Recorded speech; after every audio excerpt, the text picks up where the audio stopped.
खुशामदीद। आज के इस तज्जिये में हम सीधा एक ऐसी दिलचस्प दुनिया में डाइव करेंगे जो हमारी नंबर्स को समझने की बुनियादी सलाहियत के बारे में है। हम ये सबूत देखेंगे कि मैथ और हिसाब किताब की समझ कोई ऐसी चीज़ नहीं जो सिर्फ स्कूल के कमरों में पढ़ाई जाती हो, बल्कि ये एक बायोलॉजिकली इनेट यानी बिल्कुल पैदाइशी खासियत है जो इंसानों के साथ साथ मुख्तलिफ जानवरों में भी बिल्कुल एक जैसी मौजूद है। ये वाकई ही एक ऐसी डीपली इनग्रेन्ड इंस्टिंक्ट है जो हमारी सोच से भी कहीं ज़्यादा कदीम है। आज का हमारा आउटलाइन एक रोड मैप की तरह है। हम दी अप्रॉक्सीमेट नंबर सिस्टम से शुरू करेंगे, फिर द रूल्स ऑफ अप्रॉक्सीमेशन और math in the animal kingdom को देखते हुए सीधा इनसाइड द कैलकुलेटिंग ब्रेन तक जाएंगे और आखिर में उन न्यूरॉन्स की बात करेंगे जो वाकई गिनते हैं। बेसिकली हम एक मैक्रोस्कोपिक एवरीडे ह्यूमन बिहेवियर से शुरू करके सीधा माइक्रोस्कोपिक ब्रेन सेल्स तक का सफर तय करेंगे। तो आइए अपने पहले हिस्से दी अप्रॉक्सीमेट नंबर सिस्टम की तरफ बढ़ते हैं और एक बुनियादी इंस्टिंक्ट को टेस्ट करते हैं। अगर सामने देखते ही बिना एक एक करके गिनाए फौरन अंदाजा लगाना हो कि किस तरफ ज्यादा डॉट्स हैं, तो जवाब लगभग फौरन ही दिमाग में आ जाता है। ये कोई जादू नहीं है, ये दरअसल एक हिडन बायोलॉजिकल सॉफ्टवेयर है जो हमारे माइंड के बैकग्राउंड में लगातार चल रहा होता है। और ये डेमोन्स्ट्रेशन इस बात का बेहतरीन सबूत है कि मैथमेटिक्स सिर्फ एक इंसानी इजाद नहीं है जिसे हम सिर्फ क्लासरूम्स में सीखते हैं। इस कैपेबिलिटी को अप्रॉक्सीमेट नंबर सिस्टम या ANS कहते हैं। ये बगैर काउंटिंग के अंदाजन बड़ी मिकदारों को समझने की एक इंट्यूटिवली ज़हनी सलाहियत है। ये दिखाता है कि क्वांटिटी का तस्वुर हमारी बायोलॉजी में कितनी गहराई तक बसा हुआ है।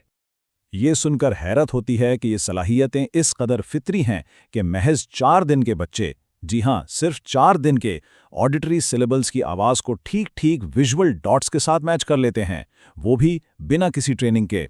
अलबत्ता हर किसी में ये सिस्टम थोड़ा मुख्तलिफ होता है और कुछ लोगों में ये ठीक से डेवलप नहीं होता, जिसे डेवलपमेंटल डिसकैल्कुलिया कहते हैं। लेकिन सबसे मज़े की बात यह है कि किंडरगार्टन की उम्र में बच्चों के इसी ANS की स्पीड से डायरेक्ट अंदाज़ा लगाया जा सकता है कि 9 साल की उम्र में उनकी अरिथमेटिक एबिलिटी कितनी अच्छी होगी। ये सिस्टम वाकई लॉन्ग टर्म मैथमेटिकल सक्सेस का बुनियादी बेडरॉक है। अब आगे बढ़ते हैं दूसरे हिस्से पर, द रूल्स ऑफ अप्रॉक्सीमेशन, और देखते हैं कि इस इंट्यूशन के कुछ सख्त परसेप्चुअल रूल्स क्या हैं। इस डेटा को देखा जाए तो जो सबसे हैरानकुन बात सामने आती है वो ये है कि हमारी एक्यूरेसी अचानक तब नहीं गिरती जब दो नंबर्स में एब्सोल्यूट फर्क कम हो, बल्कि तब गिरती है जब उनकी प्रोपोर्शन या रेशियो आपस में करीब हों। मतलब 16 और 32 डॉट्स के दरमियान फ़र्क करना इंतहाई आसान है, एक्यूरेसी तकरीबन 100% होती है। लेकिन 16 और 17 डॉट्स का फ़र्क पहचानना लगभग नामुमकिन हो जाता है और एक्यूरेसी चांस लेवल पर आ गिरती है। और बिल्कुल यही सेम पैटर्न 8 और 16 या 8 और 9 को कंपेयर करते वक्त नजर आता है। इस फिनोमिनन को दरअसल वेबर्स लॉ कहते हैं। ये प्रिंसिपल वाजे करता है कि दो मैग्नीट्यूड्स के दरमियान फ़र्क समझने का इन्हिसार उनकी रेशियो पर होता है, उनके एब्सोल्यूट डिफरेंस पर नहीं। और क्रूशल पॉइंट यह है कि ये यूनिवर्सल लॉ सिर्फ नंबर्स पर ही नहीं, बल्कि फिजिकल वजन, रोशनी की चमक और आवाज़ की बुलंदी पर भी बिल्कुल इसी तरह लागू होता है। इससे जन्म लेता है द डिस्टेंस इफेक्ट। ये सोचने की बात है कि आखिर ये तय करने में ज़्यादा वक्त क्यों लगता है कि 63-65 से छोटा है या नहीं, बजाय इसके कि 8 और 65 को कंपेयर किया जाए। उसमें तो जवाब फौरन मिल जाता है। अस्टाउंडिंगली एग्जैक्ट और सिंबॉलिक नंबर्स के साथ डील करते हुए भी हाईली ट्रेन्ड ह्यूमन माइंड अब भी इसी कंटिन्यूअस अप्रॉक्सीमेट मैग्नीट्यूड सेंस पर इन्हिसार कर रहा होता है। चलिए लेंस को थोड़ा वसी करते हैं और आते हैं अपने तीसरे हिस्से, maths in the animal kingdom पर।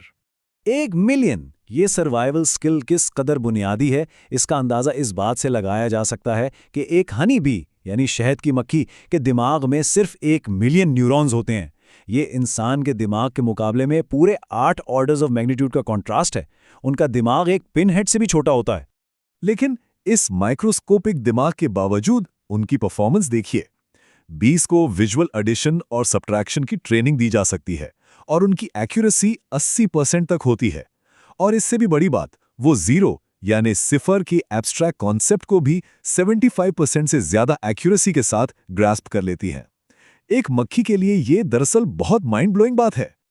और सिर्फ मक्खियां नहीं, अनट्रेन्ड चूहों में भी इस तरह का स्पॉन्टेनियस एब्स्ट्रैक्शन देखा गया। जब उन्हें 2 लाइट्स या 4 आवाज़ों पर लीवर दबाने की ट्रेनिंग दी गई तो उन्होंने बिना किसी क्रॉस मॉडल ट्रेनिंग के नेचुरली 2 लाइट्स और 2 आवाज़ों को ऐड किया और बिल्कुल ठीक 4 वाला लीवर ट्रिगर कर दिया। ये मैथमेटिक्स की एब्स्ट्रैक्शन मुख्तलिफ सेंसेस के क्रॉसओवर के बावजूद इन जानवरों में काम कर रही है। अब जरा वाइल्ड से हटकर क्लिनिकल साइड पर आते हैं हमारे चौथे हिस्से में, इनसाइड द कैलकुलेटिंग ब्रेन। ये वाकई एक मेडिकल मिस्ट्री है जिसे डबल डिसोसिएशन कहा जाता है। अगर दिमाग के लेफ्ट पैराइटल हिस्से में डैमेज हो जाए तो अप्रॉक्सीमेशन और सब्सट्रैक्शन की सलाहियत चली जाती है, लेकिन मल्टीप्लिकेशन यानी पहाड़े याद रखने की सलाहियत बिल्कुल ठीक रहती है। दूसरी तरफ लेफ्ट टेम्पोरल डैमेज वाले मरीजों में बिल्कुल इसका उलट होता है। वो अप्रॉक्सीमेशन और सब्सट्रैक्शन ठीक कर लेते हैं मगर रोटे मल्टीप्लिकेशन बिल्कुल भूल जाते हैं। ये डबल डिसोसिएशन इस बात का खुला सबूत है कि रोटे मेमोराइजेशन सच में क्वांटिटीज का हिसाब लगाने वाले स्पेशल सर्किटरी से बिल्कुल अलग ऑपरेट करता है। तो फिर ये कैलकुलेशन वाला बायोलॉजिकल हार्डवेयर दिमाग में आखिर कहाँ होता है? ब्रेन इमेजिंग हमें पेराइटल लोब में मौजूद एक मखसूस ग्रूव तक ले जाती है जिसे हॉरिजॉन्टल इंट्रापेराइटल सल्कस या HIPS कहते हैं। जब भी दिमाग मैग्नीट्यूड्स, चाहे वो डॉट्स हों या सिंबॉलिक नंबर्स, उन्हें प्रोसेस करता है तो एनाटॉमी का ये कोर हिस्सा हाईली एक्टिव हो जाता है। और इस लोकलाइजेशन को कंफर्म करने के लिए एक बड़ा जबरदस्त एक्सपेरिमेंट किया गया। साइंटिस्ट ने 10 मिनट तक ऑफलाइन मैग्नेटिक स्टिमुलेशन यानी TMS का इस्तेमाल करते हुए इस लेफ्ट इंट्रापैराइटल सल्कस को थोड़ा सुन या डिसरप्ट किया। नतीजा क्या निकला? वॉलंटियर्स की नंबर प्रोसेसिंग और डॉट्स का अंदाजा लगाने की परफॉर्मेंस बुरी तरह मुतासिर हुई। लेकिन दिलचस्प बात यह थी कि इस टेम्पररी जैपिंग ने जनरल शेप रिकॉग्निशन जैसे हॉरिजॉन्टल और वर्टिकल एलिप्सिस को पहचानना बिल्कुल अनटच छोड़ा, यानी यह हिस्सा स्ट्रिक्टली नंबर्स के लिए है। मगर कहानी यहीं खत्म नहीं होती। अब तो रीपर्पस्ड मैप का ये हैरानकुन कॉन्सेप्ट देखते हैं। ब्रेन स्कैनर्स, जिन्हें सिर्फ ये पहचानने की ट्रेनिंग दी गई थी कि आंखें राइट मूव कर रही हैं या लेफ्ट, उन्होंने एक्यूरेटली डिकोड कर लिया कि सब्जेक्ट मैथ्स में एडिशन कर रहा है या सब्ट्रैक्शन। अस्टाउंडिंगली इसका मतलब है कि दिमाग बेसिकली बेसिक स्पेशल ओरिएंटेशन जैसे खला में दाएं या बाएं देखना को कोऑप्ट करता है ताकि वो मैथमेटिकल सब्ट्रैक्शन और एडिशन को फिजिकल स्पेस में मैप कर सके। चलिए अब और भी गहराई में माइक्रोस्कोपिक लेवल पर जूम इन करते हैं अपने आखिरी हिस्से में, न्यूरॉन्स दैट काउंट। हम यहाँ बिल्कुल इंडिविजुअल ब्रेन सेल्स की बात कर रहे हैं। प्राइमेट्स के पैराइटल कॉर्टेक्स में ऐसे सिंगल न्यूरॉन्स मौजूद हैं जो फिजिकली सिर्फ मखसूस न्यूमेरिक क्वांटिटीज पर ही पीक करते हैं, यानी लिटरली एक 2 न्यूरॉन हो सकता है या एक 6 न्यूरॉन, और इनकी फायरिंग बिल्कुल एब्स्ट्रैक्ट होती है। डॉट अरेंजमेंट्स की शेप और फिजिकल साइज कैसे भी बदल जाए, वही सेल एक्टिव होगा। यहां तक कि 3 विजुअल डॉट्स देखने पर वही एग्जैक्ट 3 न्यूरॉन फायर करता है जो 3 ऑडियो टोन सुनने पर फ्लॉलेसली मैच करता है। स्टैन डेहेने का एक कोट इस पूरी साइंस को बेहतरीन अंदाज में एलोक्वेंटली समेटता है। वो कहते हैं कि दिमाग नंबर को वाकई नॉलेज की एक स्पेसिफिक कैटेगरी के तौर पर ट्रीट करता है, लेकिन इंसानी दिमाग ना तो एक ब्लैंक स्लेट है और ना ही टाइटली स्पेशलाइज्ड और सेपरेट मॉड्यूल्स का नीट अरेंजमेंट।